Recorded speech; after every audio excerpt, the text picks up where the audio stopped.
Então, pessoal, continuando aqui com nossas aulas aqui de lei de tortura, então vamos continuar com a linha C, né, do inciso primeiro, que nós estávamos falando aí da linha B. Então vamos agora para a linha C. Só vou projetar aqui o slide. Pronto, projetei o slide, vamos lá. Diz o seguinte,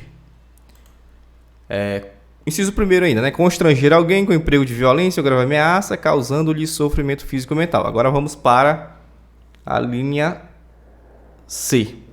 Em razão de discriminação racial ou religiosa. Neste caso aqui, nós estamos diante do crime de tortura, racismo, preconceituosa ou discriminatória.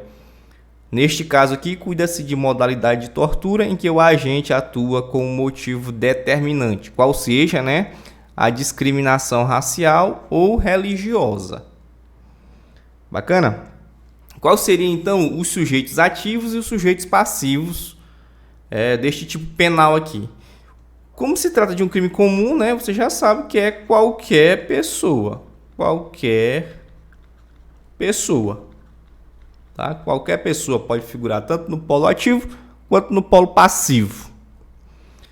Tortura discriminatória seria um crime formal ou material? Pessoal, a pergunta é, né?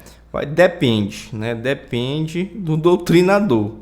Por quê, professor? Existem doutrinadores que dizem que seria um crime formal, tendo em vista que as alíneas A e as alíneas B são crimes formais. Então, a linha C não poderia se dissociar das alíneas anteriores. Mas existem também doutrinadores que falam que é crime material, porque você já sabe, né? O crime formal ele independe do resultado. O material, obviamente, o contrário, depende do resultado. Então, como aqui nós estamos falando de causar sofrimento, né, de coação, de constrangimento, alguns doutrinadores entendem que tenha que haver o sofrimento em relação à discriminação, né? Por exemplo, né, se você tenta discriminar alguém pelo fato de ele ser negro e ele não ocasiona nele o sofrimento, então não houve ali esse crime aqui de tortura discriminatória, né? Isso é um entendimento aí de alguns doutrinadores. Então não tem aqui um entendimento pacificado. Consumação. Agora, galera, em relação à consumação é o seguinte, independente se é um crime formal ou material, a consumação, né, vai estar consumado, né, com o sofrimento físico ou mental provocado na vítima. Se a vítima teve o sofrimento físico ou mental, então consumou aí o crime, independente se é crime formal ou se é crime material. Bacana? Então vamos escrever aqui. Então a consumação vai ocorrer com o sofrimento, tá? O sofrimento físico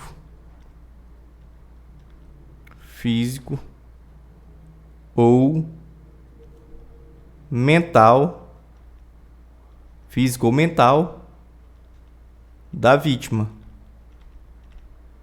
Esse aqui é o momento da consumação. Bacana? Né? Nunca esqueça disso aqui. Pessoal, eu sempre gosto de dar o conteúdo, por exemplo, de uma lei extravagante como esta aqui, baseado no direito penal, tá? Porque eu acho de suma importância. Por isso que sempre eu classifico os crimes ao final. Que aí você já vai dar uma revisada também em direito penal. Obviamente, pessoal, eu vou ser sincero com vocês, obviamente que a leitura da lei de tortura, você vai conseguir responder 90% das provas, né, com base apenas na lei seca. Tá? Leu a lei de tortura aí várias vezes, certamente você vai acertar bastante questões. Beleza? Bastantes questões. Agora vamos para o final aqui, classificação, né? Trata-se de crime comum, ou seja, pode ser praticado por qualquer pessoa. É um crime de dano. O que significa um crime de dano? Aqui, de fato, deve ocorrer a violação do bem jurídico, do bem jurídico tutelado, né? Tem que haver a violação. É um crime de forma livre, ou seja, o tipo penal não descreve qual a forma que deverá ocorrer o crime, na verdade o meio, né? Não descreve o meio, né, que irá se utilizar para aquele crime seja consumado, né? Por isso que é de forma livre. Ele é comissivo, ou seja, ele é por ação.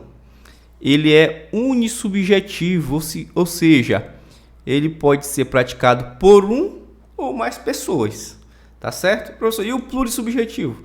Aí o plurissubjetivo só pode ser praticado por mais de uma pessoa, tá? Aí o tipo penal já vai dizer, por exemplo, associação criminosa, né? Nesse caso aí tem que ter aí mais pessoas, beleza?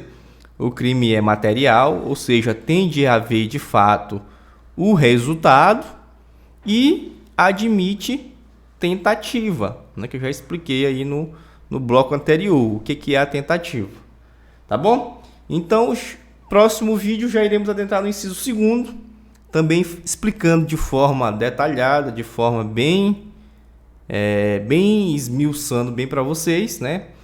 Sempre relacionando com o direito penal para você ficar craque, né? Se a prova vier em um nível, até vou me colocar aqui na tela, se a prova vier no nível mais aprofundado, você tem subsídio para responder. Obviamente, se vier no nível mais básico, a mera leitura da lei seca é o suficiente. Então faça isso, né? Estude aprofundado e leia sempre a lei seca que vai dar certo.